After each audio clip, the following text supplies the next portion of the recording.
अस्सलाम वालेकुम नाज़रीन, Arsalan Ahmed Arsal official YouTube channel पर प्रोग्राम घर याद रहे में आपको खुश आमदीद।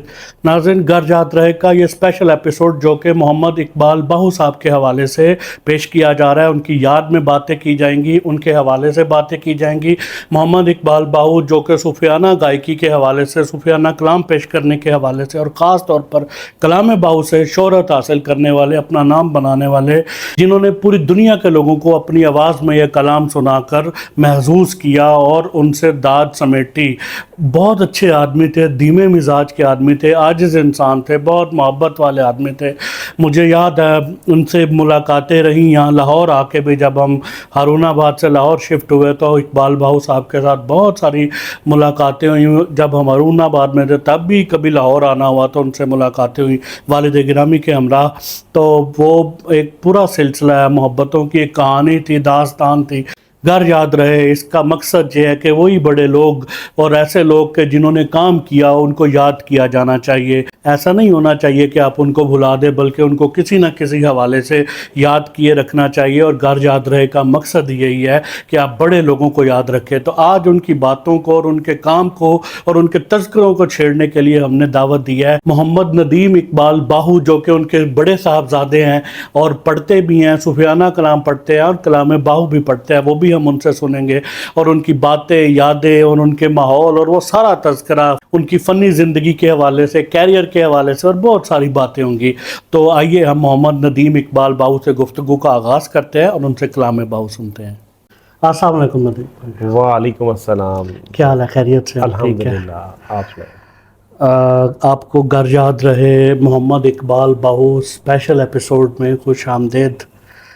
बाहू साहब का बड़ा कंट्रीब्यूशन है सूफियाना कलाम के उसमें तरवीज में, और हमारे पीटीवी से, रेडियो से जो उनका काम है वो बहुत अहम है। फिर उनके जो कैसेट्स ख़ास तौर पे कलाम बाहू के, जो उनकी पहचान पूरी दुनिया में ज़िंदगी भर ये शनाख्त उनके साथ रही और क़यामत तक ये पहचान उनकी रहेगी कि उनके नाम के साथ मोहम्मद इकबाल बाहू ये लगा, तो यानी नाम का ही हिस्सा बन गया है उनके। बिल्कुल।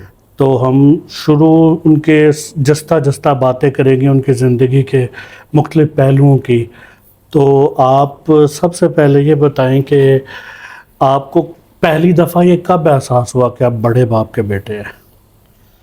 अल्हम्दुलिल्लाह, इस चीज़ का इदराक हमें पहले से ही था और इस चीज़ पे के महाफिल में जैसे अब्बू के साथ जाना और मुख्तलिफ़ स्टेजेस को देखना, तो वो बड़ा एक इंस्पायर करता था। और हमेशा इस चीज़ पे कि जिस तरीके से प्रोटोकॉल मिलता था और बड़ी मोहब्बत, प्रोटोकॉल से मुराद मोहब्बत है मेरी, दुनियावी प्रोटोकॉल नहीं, मोहब्बत जिस तरीके से लोग और अपनी अकीदत का इजहार करते थे वो हमेशा अच्छा लगता था। और इस चीज़ पे एक बुलंद होते थे हम, प्राउड फील करते थे कि अल्हम्दुलिल्लाह हमारे वालिद साहब का एक जो शनाख्त है वो सूफिया के कलाम से है। तो आप घर में उनका मिजाज और रवैया बच्चों के साथ, बीवी के साथ, अहलो अयाल के साथ कैसा था? अब्बू जी का अल्लाह ताला जन्नत नसीब करे, वो हमेशा से ही वो बड़ी मोहब्बत और बल्कि वो इस किस्म के थे, दोस्ताना था हमारा, और हमें कोई दोस्त की कोई ज़रूरत नहीं थी। मैं छोटा भाई वसीम और अब्बू जी बड़े हम आपस में बातचीत करते थे और हर तरीके से अदब के फ्रेंडली माहौल बड़ा अच्छा। और हमेशा उनमें अब्बू हमें जब भी बैठा के दुनियावी जो मामलात, अपने ताल्लुक़, बड़ों का अदब और ये इस हवाले से सारा कि दुनिया में आप किस मकसद के लिए आए हैं और क्या करना है और क्या करोगे, दुनिया आपसे क्या एक्सपेक्ट करेगी, आपने दुनिया को भी और आखिरत को किस तरीके से बैलेंस करना है, इस किस्म की अल्हम्दुलिल्लाह। और बाकी रहा घर का, और वालदा के साथ अब्बू ने मतलब कभी भी इस किस्म का नहीं था कि हम ये कहें कि कुछ अनयूजुअल, नॉर्मल सा, बड़ा अच्छा प्यारा सा एक हमेशा अब बुरे अच्छे तरीके से उन्होंने बेटियों के साथ खास तौर पे उनको था, और बल्कि वो हमेशा से ही बेटियों की तरफ थोड़ा सा झुकाव फेवर ज़्यादा करते थे। ये जो वालिद होता है उसका बेटियों से ज़्यादा होता है। बेशक। बाहो साहब की पैदाइश किस सन की है? असल तो मतलब वो जैसे पहले कहा जाता था कि वो सीजनल जैसे उनकी यादें होती थी कैलेंडर वगैरह की, तो बाद में हम उस पर आए। मगर जो जिस तरीके से मगर अब्बूरी का बताया जाता है कि जब हम आज़ादी हासिल की थी 14 अगस्त 1947 को, तो उस वक्त बहुत छोटे थे और तकरीबन 2-2.5 साल के करीब, 1.5-2 यानी 2.5 साल के यानी करीब, बिल्कुल 44-45 के करीब। सही। मगर अब्बू जी ने, चूंकि वो उस टाइम पे वो जॉब का, जब पाकिस्तान आ गए तो जॉब का हसूल उसके लिए जब किया जाता था, तो वो एक गवर्नमेंट का जो एक स्टैंडर्ड एज लिमिट है उसको पूरा करने के लिए अब्बू जी ने 2 साल पहले करवा के, यानी 1942 करवा के एक फिक्टिशियस डेट 1 जनवरी नहीं सॉरी 5 जनवरी 1942 उस चीज़ को फिक्स किया हुआ था। सही। और उसी को लेके चल रहे हैं, मतलब वो वही कंसीडर की जा रही है। सही, बिल्कुल ठीक। तो उन्होंने अपने कैरियर का आगाज़ सूफियाना गायकी में कैरियर का आगाज़ कब किया? अब्बू जी का किस उम्र से किया? वो बिल्कुल छोटे जब बिल्कुल बच्चा जब खेलता है और स्कूल गोइंग होता है, तो वो उसमें गीत गाया करते थे, मुख्तलिफ गाने गाया करते थे। और हमारे अल्लाह ताला जन्नत नसीब करे दादा जान को इस चीज़ पे कि ये गाना गाते हैं, वो अब्बू ने उनकी मोहब्बत में या अदब में या डर में नातें याद की हुई थी 2-3। तो वो हमेशा अब्बू वो बल्कि सुनाया करते थे और कहा करते थे कि मैंने अब उनको खुश करने के लिए नातें याद की हुई थी कि वो मुझे कहीं किसी न किसी महफिल में ले जाते थे, तो मैं वहाँ पे नातें पढ़ता था।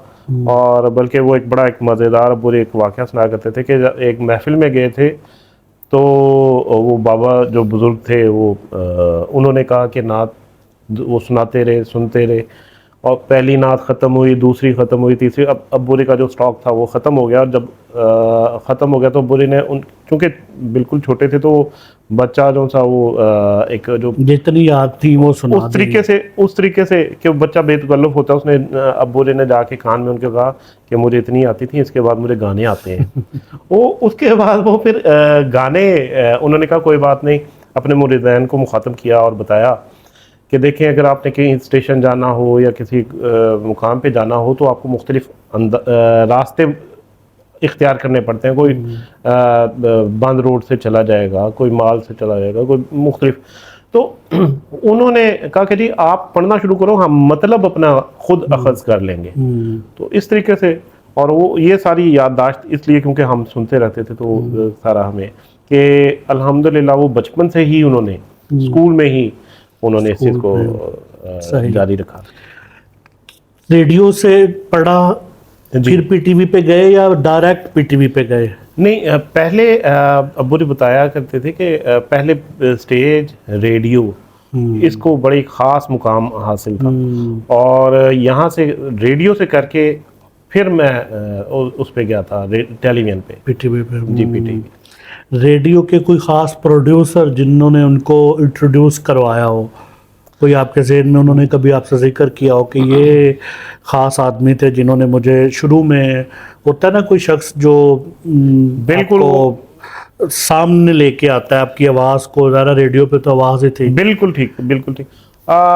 इस वक्त इत्तेफाक ऐसा कि मुझे इस किस्म का वो कोई नाम अब्बू ने बेशुमार बताए हुए हैं। सैयद सलीम गिलानी साहब थे, बिल्कुल, और ज़ैड बुखारी साहब, ये आप जो नाम ले रहे हैं, बिल्कुल आपका माशाल्लाह इस चीज़ पे होमवर्क कुछ ज़्यादा अच्छा है। मैं चूँकि उसको बड़ा एक उसको वो कहते हैं कि आपके पास जो चीज़ होती है तो आप उसको बड़ा लाइटली लेते हैं, और हमें हमेशा इसी चीज़ पे था कि हमारे पास अब्बू जी हैं, तो वो उस वजह से एक रहा। और जो आप नाम ले रहे हैं इनमें फिर और बेशुमार नाम है। बैदल साहब थे, फिर यानी इस किस्म के और भी बेशुमार नाम है। कलाम बाहू उनकी पहचान थी और आप भी पढ़ते हैं उनके कलाम को और वो सारा। तो आप कलाम बाहू के कुछ अशार पढ़े, फिर हम आगे बात को लेके चलते हैं। जी।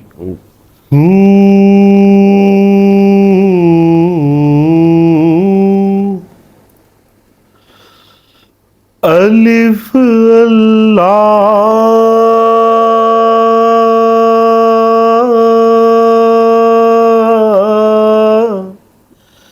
चंबे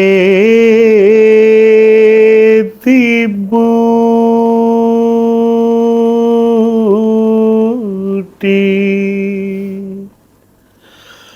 मेरे मन विच मुर्शिद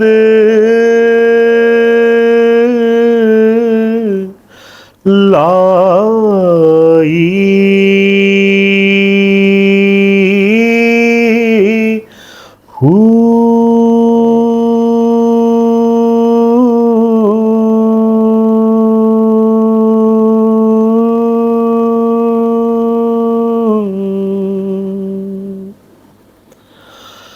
नफियस बात दा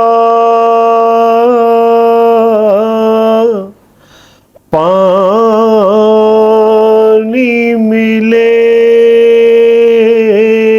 अस हर रगे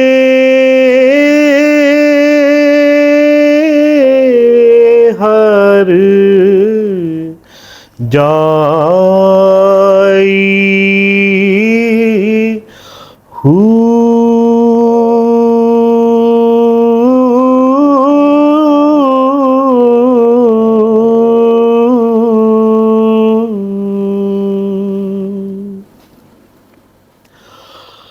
अंदर बूटी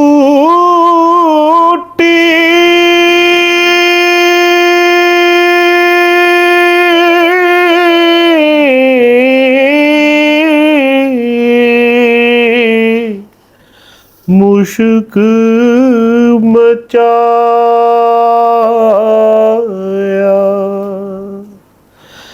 जां फुलड़ पर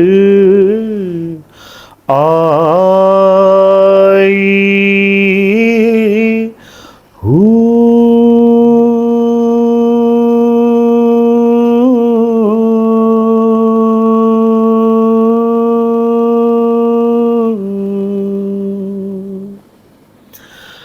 जीवे कामिल मुर्शिद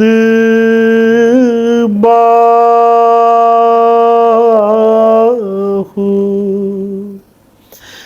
जय बूटी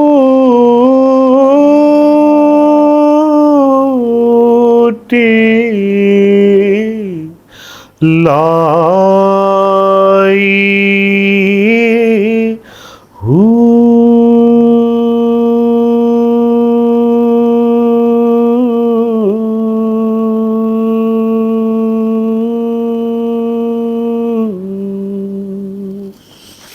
सुभान अल्लाह। बाहू साहब की नज़र आया आप उनके पढ़त का अल्लाह अंग ताला। और अंदाज। बुजुर्गान दीन का जो कलाम है वो ऐसा ही होता है कि आपको अपनी तरफ वो खींच ले जाता है। उसके अंदर इतनी कशिश होती है, इतनी ताकत होती है। बिल्कुल। कलाम बाहू का पढ़ने का जो ये अंदाज है, ये पैटर्न है, ये इसका ख्याल उनके जहन में कैसे आया कि ये इसका एक अंदाज होना, चूँकि बंद है तो इस बंद को यानी जब आप जिसको टीप का मिसरा पांचवा मिसरा कहते हैं इसको अलग से उठा के और फिर छठे मिसरे को उसी रिदम में लेके आना, इसका ख्याल बाबू साहब को कैसे आया और इसकी क्या इसका पस मंजर बताएं। जी अरसलान भाई, ये बड़ा खूबसूरत और बड़ा अहम सवाल है आपका। चूँकि रेडियो पे और कलाम बाहू जो सा हज़रत सुल्तान बाहू का कलाम ये बहुत पढ़ा जा रहा था, और पहले ये शकूर बेदिल साहब पढ़ते थे और बड़ा हिट थे। और मगर चूंकि अब्बू जी चूंकि गज़ल और गीत के बेसिकली सिंगर थे, पीटीवी में जब आए हैं तो वो बतौर सिंगर आए थे और गज़ल और गीत के लिए आए थे। और यहाँ अब्बू जी चूंकि गज़ल और गीत के थे, तो गज़ल और गीत में अस्थाई अंतरा जो था वो एक चेंज हो जाता है। उसमें अब्बू जी जब तीसरे लाइन को ऊपर लेके जाते थे तो वो एक यूनिक चीज़ बन गई। और बेसिक अपने एक दोस्त, जब पहली दफ़ा बुरे ने अपने एक दोस्त खालिद मसूद रामे साहब, उन्हीं के पास चूंकि जैसे बैचलर लाइफ में आप जैसे करते हैं, तो वो उन्हीं के कमरे में बैठे प्रैक्टिस कर रहे थे, और वहाँ पे ही उन्होंने बताया कि यार अब बुरे कहते मैंने वो नीचे सामान लेने के कुछ, और मैं अपनी प्रैक्टिस कर रहा था, तो मैंने ये पढ़ा और इसको थोड़ा सा चेंज करके जब किया तो मैं रोना शुरू हो गया। कैफियत उस पे यानी अब्बुरी पे तारी हो गई, और वो फिर अब रोते जा रहे हैं और उसको प्रैक्टिस करते जा रहे हैं। शायद वो मंजूरी और कबूलियत की घड़ी थी। इस कंपोजिशन खुद ही बनी, ये कंपोजिशन खुद ही बनी। ये कंपोजिशन में अब्बुरी ने ये चेंज किया ना थोड़ा सा, वो ये अब्बुरी की अपनी थी वही। हाँ जी। और इत्तेफाक ऐसा कि ये इस किस्म की अब्बुरी को, कि अब्बुरी कहते हैं कि मैं जहाँ पे भी प्रोग्राम करने और मुख्तलिफ महाफिल में जाना, तो वहाँ पे बेसिकली वो सिंगर के तौर पे जाना और गीत और गज़ल चलने, तो अब्बुरी कहते हैं एंड पे मैं लाजमी मैंने कि अपनी अपनी सेटिस्फेक्शन के लिए और अपनी बेस्ट जो चीज़ थी मैंने वो पेश करनी, और लोगों ने उस पे कहना कि असल तो ये था, तो वो बड़ी पसंद की जाती थी। और यही वजह थी कि वो फिर आहिस्ता आहिस्ता जो ब्रैकेट में नाम मोहम्मद इकबाल और बाहू लिखा जाता था, वो आहिस्ता आहिस्ता ब्रैकेट खुल गई, और हज़रत सुल्तान बाहू के खानवादा से मंसूब एक साहबजादगान से इजाज़त लेके, तो वहाँ से बाकायदा अब्बुरी ने अपने नाम के साथ लिखना शुरू किया। मौसीकी की तालीम बाकायदा किससे हासिल की? जी, मौसीकी की तालीम उन्होंने बाकायदा तौर पे उस्ताद ग़ुलाम हैदर ख़ान साहब से उन्होंने ये इसको स्टडी किया। और अब्बुरी हमेशा कहा करते थे कि मैं उनका शागिर्द भी हुआ हूँ, मगर मैं बाकायदा जिस तरीके से, क्योंकि मसरूफ़ियत अब्बुरी की किचन भी था, घर भी था, बैंक भी था, फिर मसरूफ़ियत अपनी जो प्रोग्राम्स और वो सारे, क्योंकि अब तो थोड़ी सी महदूद हो गई, उस वक्त ज़्यादा थे, तो वो फिर अब्बुरी उस वजह से हमेशा इस चीज़ का मुझे इजहार करते थे कि यार मुझे जो क्लासिकी एक अंग था, जो क्लासिकी के मुख्तलिफ रागनियाँ हैं, ये मैं उस तरीके से नहीं सीख सका। मगर ये है कि बाकायदा ज़रूरत भी नहीं रही इनका, जब एक वो सिलसिला कलाम बाहू से ही उनके वो चल गया, तो फिर उन्हें वो ज़रूरत भी नहीं रही कि वो एक बाकायदा मौसीकी की तालीम हासिल करते। बिल्कुल ठीक है, क्योंकि वो कोई राग तो नहीं गा रहे थे, वो तो कलाम बाहू पढ़ रहे थे। बिल्कुल ठीक। और वैसे भी जहाँ पे अकीदत हो वहाँ पे राग और रागनियाँ नहीं होती। ये तो एक अंदर की आवाज़ थी। और बिल्कुल, वाह वाह। तो बाहर कैफ शाह हुसैन का कलाम और एक काफ़ी जो उन्होंने बहुत गाई और पढ़ी, माए नी मैं किन्नो आँखा, वो अगर आपके जहन में हो तो उसके कुछ अशार मैं ज़रूर मैं वो पेश करता हूँ कि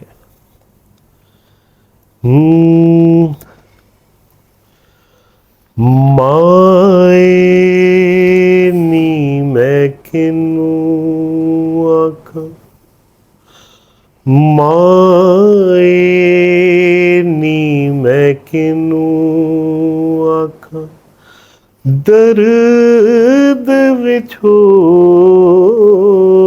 दा हाल नी, माए नी मैं किन्नो आँखा,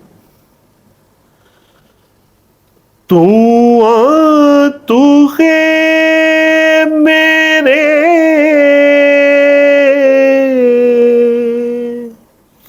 मुर्शिद वाला,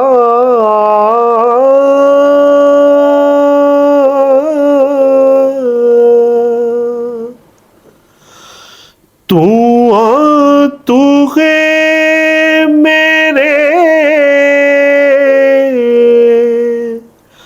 मुर्शिद वाला जां भोला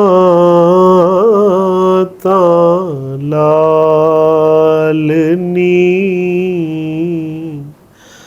माए नी मैं किनू आखा दर्द विछोड़े दा हाल नी माए नी मैं किनू आखा दुखां दी रोटी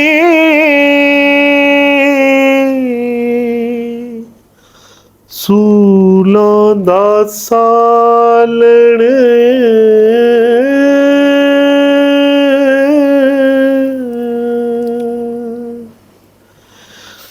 दुखां दी रोटी सूलों दा सालण आही दा बालण बालनी माए नी मैं किनू आखा जंगल बेले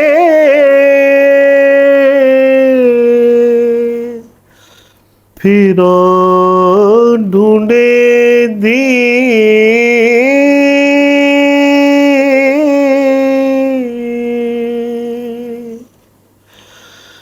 जंगल बेले फिरां ढूंढे दी अजे न पायो लालनी माए नी मैं किनू आखा दर्द विछोड़े दा हाल नी माए नी मैं किनू आखा कहे हुसैन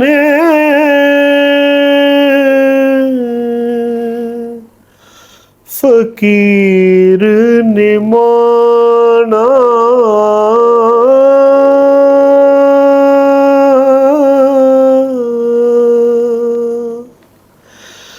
कहे हुसैन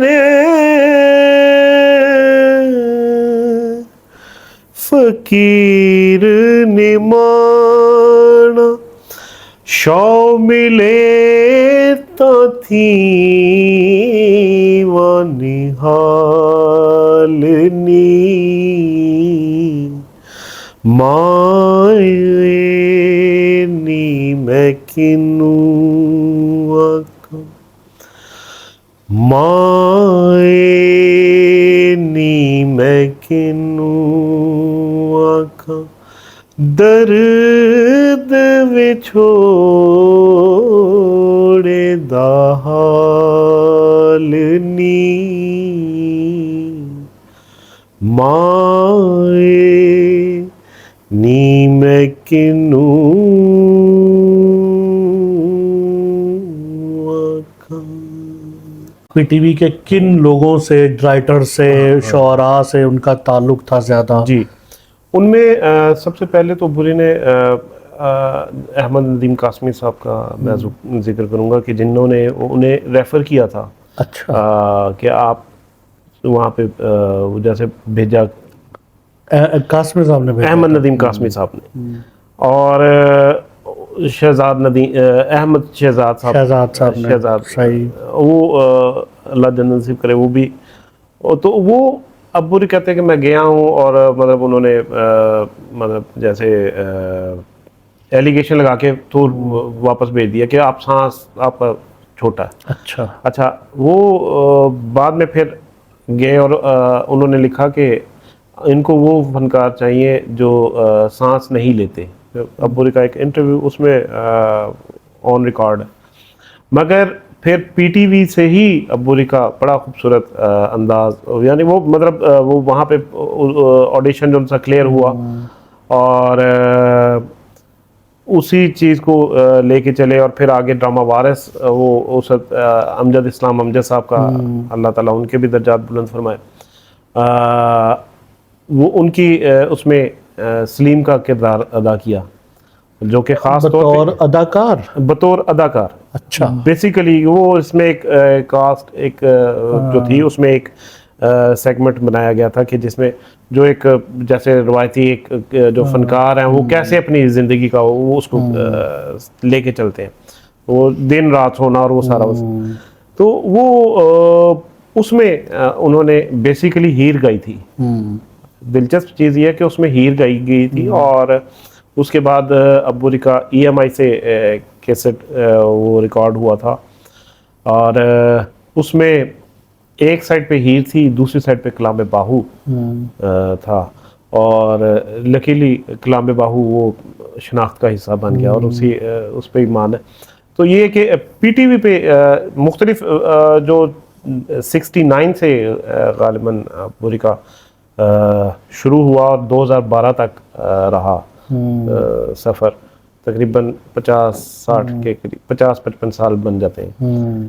तो ये रहा और इसमें अल्हम्दुलिल्लाह बहुत तकरीबन सभी के साथ बुरे ने काम किया हुआ था। हफीज़ ताइब साहब से कैसा ताल्लुक़ था? हफीज़ ताइब साहब से एक बिल्कुल अकीदत का और मोहब्बत का, बल्कि बुरे ने नातें भी उनकी रिकॉर्ड करवाई हुई थी और वहाँ पे पीटीवी रिकॉर्ड रूम का हिस्सा है अगर हुई तो ये है कि उन्होंने उसमें ख़ास तौर पे मतलब हफीज़ ताइब साहब से एक बड़ा एक दिली लगाव था, क्योंकि बड़े एक मोहब्बत और बहुत इज्ज़त और इनकिसारी वाले बंदे थे और हुजूर नबी करीम सल्लल्लाहु अलैहि वसल्लम से जिनका इश्क और मोहब्बत का ये था कि मेरी आवाज़ बुलंद ना हो, तो इस किस्म का तो अब्बू बड़ी मोहब्बत और उनके साथ उल्फत रखते थे।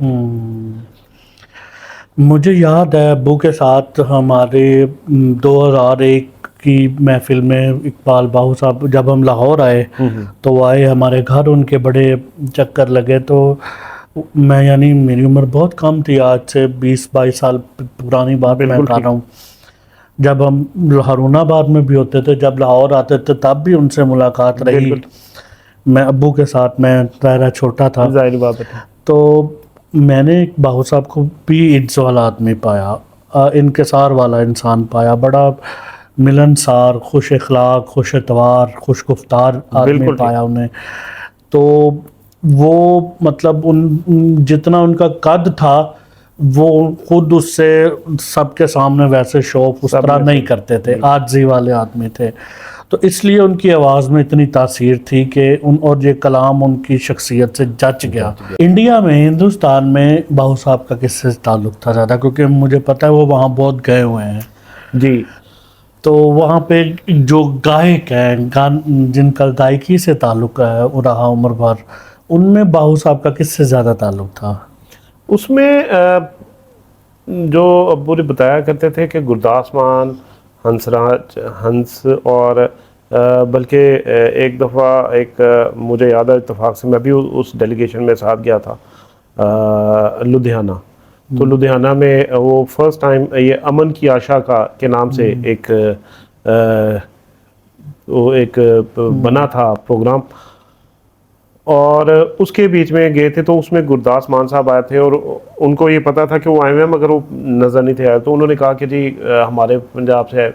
तो वो बड़ी मोहब्बत वहाँ पे भी वो करते थे, बड़ी अकीदत और बड़े। यही अभी मेरा सवाल था कि पाकिस्तान में लोगों ने उनको ज़्यादा मोहब्बत दी है या हिंदुस्तान में लोगों ने ज़्यादा मोहब्बत दी? सर बात अरसलान भाई इस तरीके से है कि पाकिस्तान में भी पाकिस्तान की वजह से भी इज्जत थी वहाँ पे गायकी का जो उनका, क्योंकि गायकी उनके मज़हब का एक हिस्सा है, वो फनकार को भी उन्होंने प्यार दिया। और पाकिस्तानी को भी उन्होंने प्यार दिया।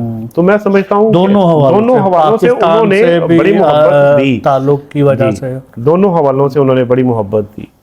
तो मैं ये समझता हूँ कि आते जाते रहना चाहिए, अच्छा है, और ताल्लुक बने रहने चाहिए। हुकूमती सतह के जो लोग रहे उम्र भर, उनमें बाहू साहब का किसी से कभी ताल्लुक रहा आ, जो उनको सुनता हो या बहुत जो ज़्यादा, जी बिल्कुल पसंद करता हो? बिल्कुल। वो सभी हुकूमतों में वो सुनते रहे हैं, और मुख्तलिफ जिनमें ज़ियाउल हक उन्होंने भी काफ़ी दफ़ा बुलाया, फिर अनवारुल हक भी, और मियां मोहम्मद नवाज शरीफ साहब, उनकी भी महफिल में जो मॉडल में भी उनके घर में हुआ करती थी, वहाँ पे भी जाया करते थे, दूसरी सरकारी भी। और तकरीबन सभी के साथ, मियां मंजूर वट्टू, फिर इत्तफाक ऐसा कि मियां वो 5-6 दफ़ा मिनिस्टर भी रहे। मुझे थोड़ा सा नाम वो उनका अभी नहीं याद आ रहा, मगर ये है कि उनके साथ बड़ा मुनरवा क्लब के वो प्रेसिडेंट रहे, तो वो उनके साथ बड़ा एक ख़ास ताल्लुक़ था। तो इत्तेफाक ऐसा कि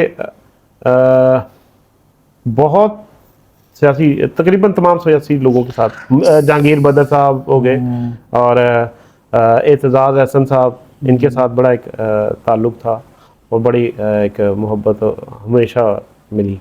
सरकारी एजाज़ात कौन कौन से मिले हुए हैं? सरकारी तौर पे एजाज़ अब्बू को तमगा इम्तियाज़ मिला हुआ है, और बाकी पीटीवी की तरफ से, जो पीटीवी का एक प्राइड है कि पीटीवी का अवार्ड जो था वो विन किया हुआ है 2008 का, और वो भी हीर की हवाले से मिला हुआ है। तो बाकी ये है कि जो तमगा हुस्ने कारकर्दगी का बाद अज डेथ जो अनाउंस हुआ था वो भी नहीं था मिला।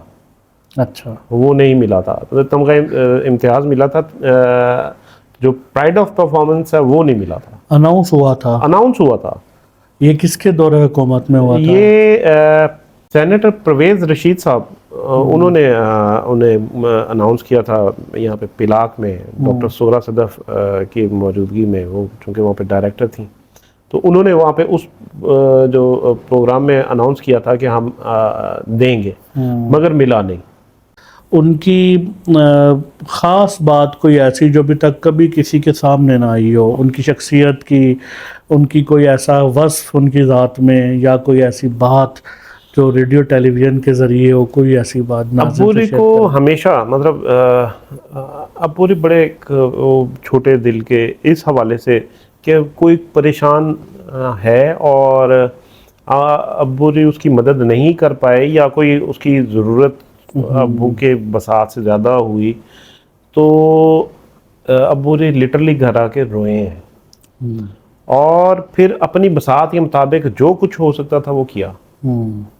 और बेशुमार लोगों के साथ अब्बूरी का इस तरह का मामला चलता था कि उसमें खामोशी से ही अब्बूरी हमेशा इसी चीज़ को कि यार नेकी का मज़ा वो है कि आप एक हाथ से करें और दूसरे हाथ को पता भी ना चले, जो दीन में भी हमारी एक तरबियत है। और वो हमेशा हमें इसी चीज़ पे बताया करते थे, और कहा करते थे कि देखो, दूसरे के लिए आप जब मुफीद बने तो उसकी आपको चर्चा करने की ज़रूरत नहीं है, तस्वीरें क्यों आप उतार रहे हैं तस्वीरें, बल्कि खामोशी से आप ताकि उसकी जो इंटेग्रिटी है वो कायम रहे, इंटैक्ट रहे। तो वो उस चीज़ के लिए हमेशा वो हमें इसी चीज़ पे बैठा के भी हम सबको दर्स दिया करते थे। दर्स कह ले, मतलब मैं तो सबक ही कहूँगा, उनको दर्स कह ले, कि वो हमेशा इसी चीज़ को बताते थे कि कभी भी किसी का हक नहीं मारना, और किसी के जितना मैक्सिमम आप फलाह कर सकते हैं वो आप करें। आपका बहुत शुक्रिया। आप आए, इतनी बातें हुई, इतने उनके हुए, आखिर में आप कलाम बाहू कुछ पेश करें तो फिर हम नाज़रीन से इजाज़त लेंगे।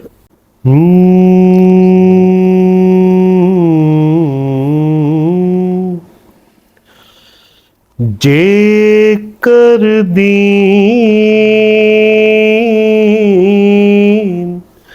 इलम विच होंदा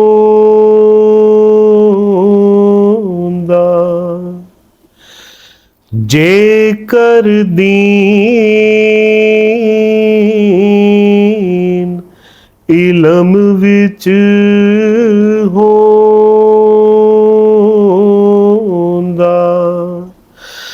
तां सिर नेज़े क्यों चढ़ दे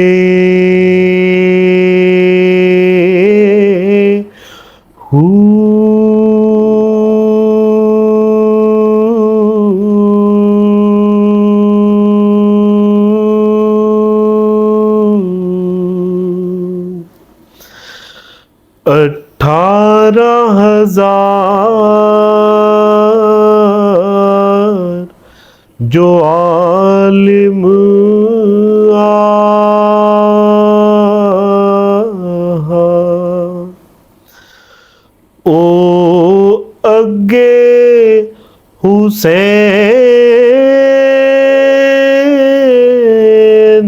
दे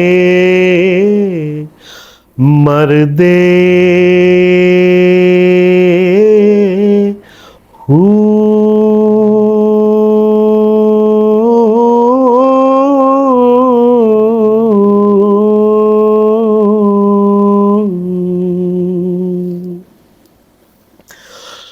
जे कुछ मुलाजा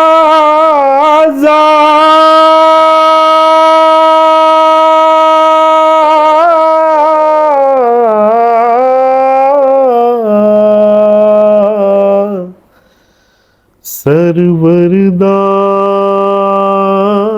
कर दे ताखे में तंबू क्यों सड़ दे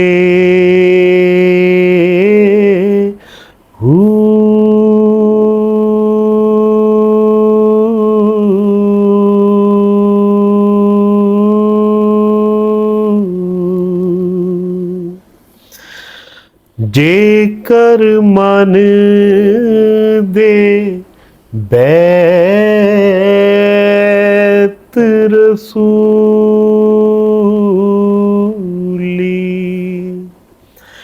तां पानी क्यों बंद कर दे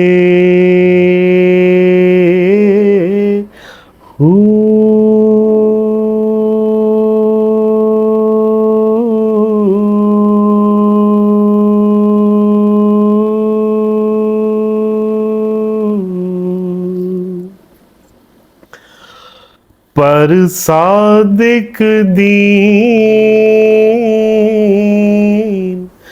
तिन्हा दे बाहू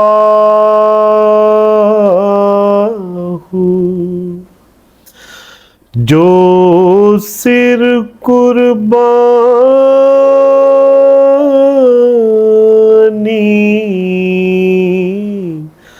कर दे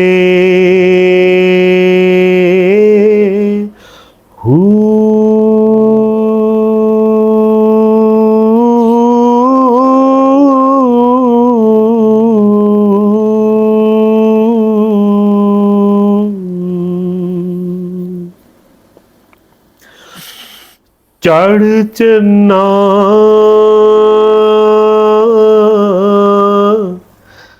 तू कर रोशनाई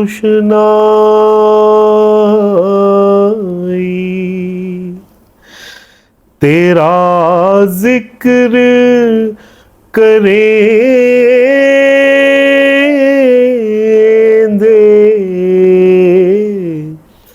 तारे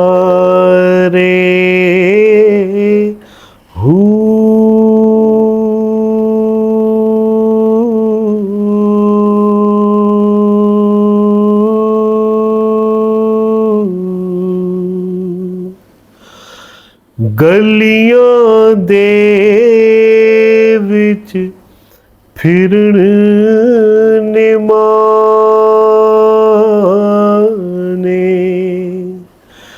लाला दे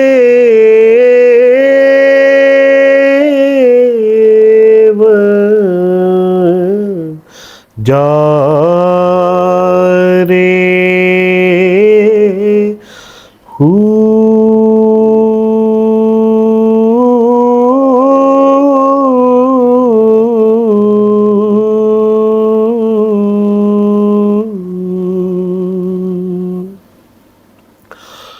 शाला मुसाफिर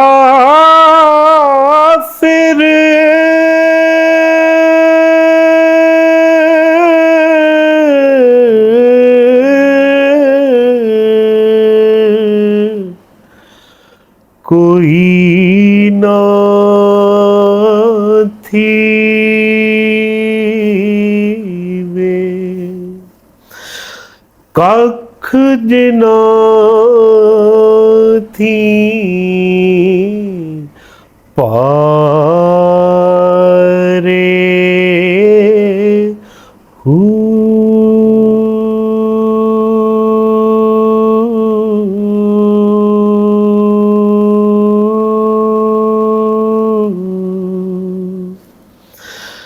ताड़ी मार उड़ाना बाहू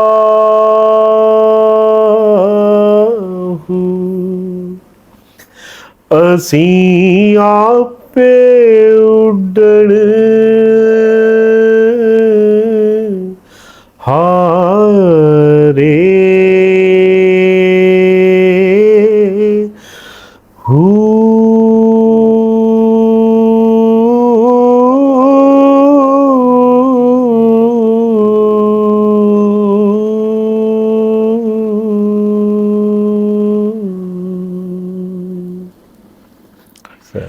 बहुत खूब। और भाऊ साहब की याद ताज़ा हुई। घर याद रहे का आगाज़ से लेके अब तक यही है कि जो गुज़र चुके हैं उनको याद किया जाए, जिन्होंने बड़ा काम किया है किसी शोबे में। तो आज मोहम्मद इकबाल भाऊ स्पेशल एपिसोड उसी सिलसिले की एक कड़ी है। आप आए और उनकी बातें हुई और उनका पढ़ा हुआ कलाम आपने यहाँ पढ़ा तो एक कैफ बना। अल्लाह ताला आपको जज़ा दे।